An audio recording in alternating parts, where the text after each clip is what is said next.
Alright, so today we're bringing in the MR2 into the garage, and it is going to be fun. My son's here, help me out. Good, you're good. Alright, so there's Clayton. Came in garage right there. And we're going to put some new suspension on this thing today. And the back is pretty good. I'll walk back there. Doesn't need to be lowered much. But the front, so everybody knows, that's 3-inch gap between the top of that tire and the body. So it definitely needs to be, lowered. And in the back, it's actually pretty good. You can go another ½ inch. Yeah, we'll get a little bit.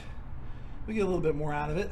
But it's also original suspension. So I got some BR series coilovers with Swift springs, and they're 4 and 6 front and back, so which is the softest ones they have.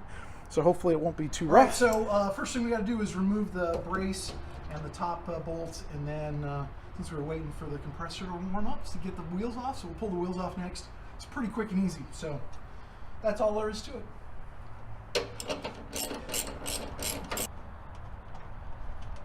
Tell you that my radio doesn't work anymore. The radio doesn't? No. What the heck? Well, I have a feeling it's from when Susanna and Tanner left the top down in a torrential downpour, and it had 3 inches of water in it. Because it does this.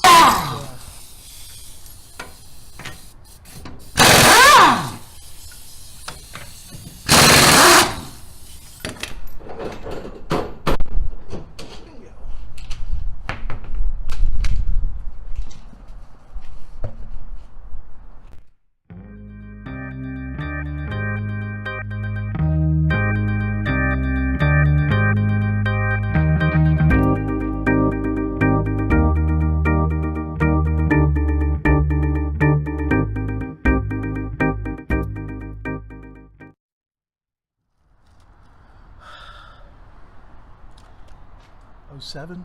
Oh, to 07. I didn't know there was an 07 MR2. Maybe an MRS. Japan. Yeah. They didn't make one here.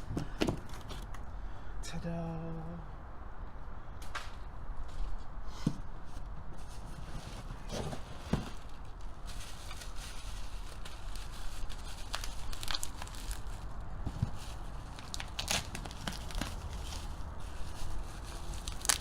Those are good.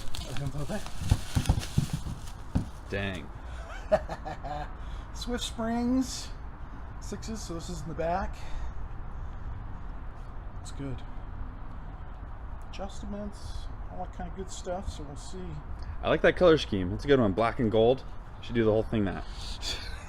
We should wrap it. Yeah. If only we knew somebody. If we knew somebody Shucks. who wrapped. All right, fun stuff. All right, so I just pulled this one out, the rear driver's side. Pretty simple. The 2 big bolts are 19s that are down here at the bottom. Those are 19s. I obviously had to have this out for the engine swap, so I had lots of anti-seize on there. This is for holding your brake line. Obviously, these all match up. All right, so you can see this thing is just really beat up, worn out, rusted, coming apart. So I think these might be original. It's hard to say on 300,000 miles if this is original. My one in the front is leaking a little bit, so is more than ready for an upgrade. So we'll get this pulled apart, and then we can start putting the new one in. Okay, so new one, old one, really hard to tell. But I only want to drop about an inch from these ones to this one, and it came much shorter.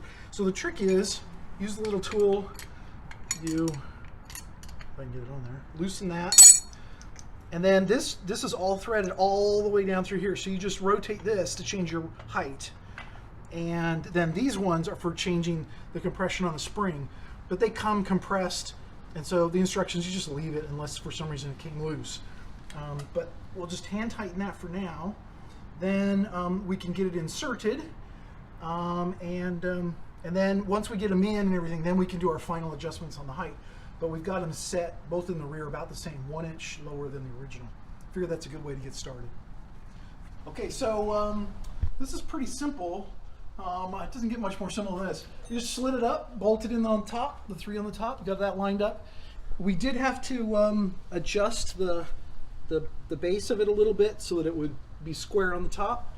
Throw your bolts in. Oh, I already put in the link. And so I'll bolt these down, and it's that simple. I mean, it's just a few bolts. This is pretty straightforward. We did lengthen it out a little bit to try and get the kind of drop that I was looking for with 1 inch here in the back. So we'll see how that goes, but we'll probably have to do some adjusting once we get it all put together and, you know, figure it out, how it actually looks. But so far going in pretty easy. Ready?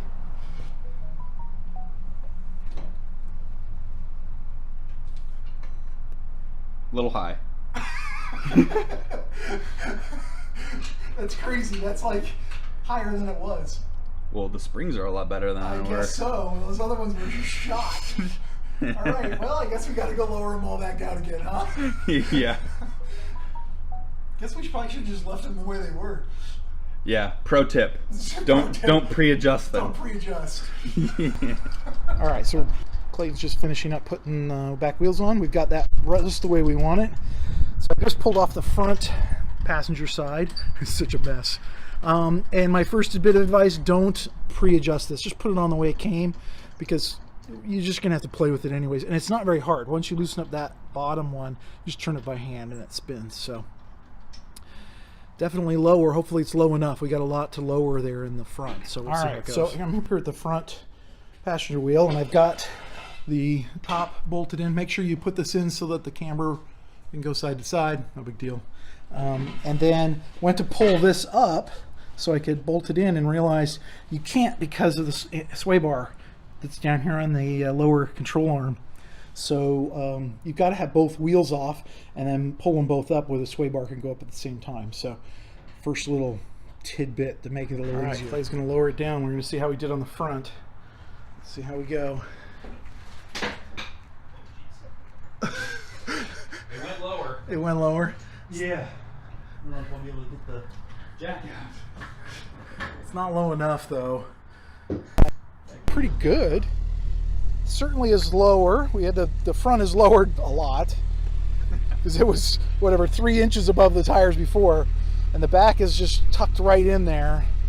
And I'll say, you know, we just drove it on the set springs at 8 clicks below on both front and back, and it's nice and firm. And you know, bumps happen, but it handles them great. So we may play with that a little bit and see if we can't, you know, if there's a combination we like a little better. But this is a big thumbs up for these for so far from what we can see.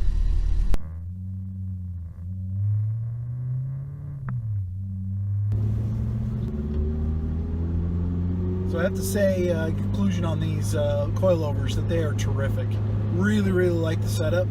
You know, some people not so happy about the big BCs. They can be a little bouncy from what you read, but with these Swift springs, really made the difference. They're compliant. I'm on really soft daily driving. You go up really hard, and it still doesn't bounce. It's really firm like a race car, but it's pretty good. And I maybe have these a little on the low side. I don't rub, but it's pretty tough to get over a speed bump, and do touch on some speed bumps. But I like the stance, way more aggressive looking, looks really good. Big thumbs up on these, and the install really is not that hard. So for the price and what you get out of it, it's a pretty good setup, and you're not going to do that much better doing conies and another set of springs. These are adjustable. You're going to get exactly the setup you want, and they're not that much more expensive, and the performance is really nice. So hopefully it's a thumbs up type video. It's a thumbs up for the car, that's for sure. So we'll see you next time. Thanks for watching.